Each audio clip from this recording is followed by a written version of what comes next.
খিলঞ্জিয়া সংগঠন রয়েছে আসামে, তারা কিন্তু বিভিন্ন সময় টার্গেট করে উজান আসামে যেতে দেবেন না, নিম্ন সময়ে থাকতে হবে, এ সমস্ত কথা বলে কিন্তু বিভিন্ন সময় টার্গেট করে থাকেন একটা বিশেষ সম্প্রদায়ের লোকদেরকে, যাদেরকে মিয়া বলা হয়।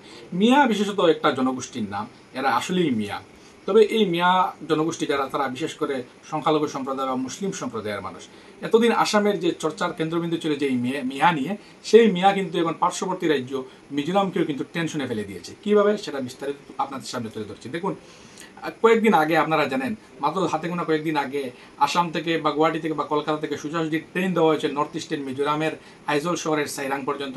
নতুন একটা রেলওয়ে স্টেশন হয়েছে, যেটার নাম হচ্ছে সাইরাং রেলওয়ে স্টেশন। যে আপনি বদরপুর থেকে, শিলচর থেকে, গুয়াহাটি থেকে, কলকাতা থেকে সরাসরি ট্রেন পাবেন উত্তর পূর্ব ভারতের একটা রাজ্য, পাহাড়ি রাজ্য মিজোরামে যাওয়ার জন্য। আর সেই মিজোরাম যেতে হলে আপনাকে আইজল শহরের পার্শ্ববর্তী 20-22 কিলোমিটার দূরে অবস্থিত সাইরাং রেলওয়ে স্টেশনে যেতে হবে। এটা আপনারা অনেকেই জেনেছেন ইতিমধ্যে। কিন্তু মূল কথা হচ্ছে, সেই মিয়া জনগোষ্ঠীর লোক একজন ট্রেনে সম্ভবত চলে গিয়েছে মিজোরামের আইজল শহরে গিয়ে। লোকটা আসলে ভিখারি, পরনে লুঙ্গি, ছেঁড়া কাপড় পরে ভিক্ষা করছে। কিন্তু একজন ফেসবুক ইউজার, একজন মিজো সম্প্রদায়ের সেখানে স্থানীয় লোক, ওনার ছবি তুলে বিশেষ সম্প্রদায়ের লোকদেরকে টার্গেট করে এমন কিছু মন্তব্য ফেসবুকে তুলে ধরেছেন, যেটা আসলে মানে অবাক করা বিষয়। অবাক করা এই জন্যই যে এতদিন মনে হয় মিজোরামে ভিখারি ছিলেন না। আমার জানা নেই, আপনারা যদি জানা থাকে তাহলে নিশ্চয়ই কমেন্ট করে জানাবেন যে মিজোরামে ভিখারি ছিলেন কি ছিলেন না। একজন বিশেষ সম্প্রদায়ের লোক, মিয়া সম্প্রদায়ের লোক ভিক্ষা করতে চলে গিয়েছেন ট্রেনে চড়ে।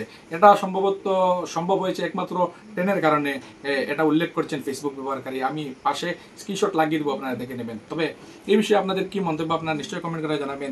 মিয়া এতদিন চর্চায় ছিল আসামে, এখন পার্শ্ববর্তী রাজ্য মিজোরামে গিয়ে পৌঁছে গিয়েছে। এই মিয়াদের জ্বালা বা বাড়বাড়ন্ত আগামী দিনে কোথায় গিয়ে পৌঁছবে, সেটা একমাত্র সৃষ্টিকর্তা বা উপরওয়ালা ছাড়া আর কেউ জানতে পারবে না। এই বিষয়ে আপনাদের কি মন্তব্য রয়েছে নিচে কমেন্ট করে অবশ্যই জানাবেন। ধন্যবাদ।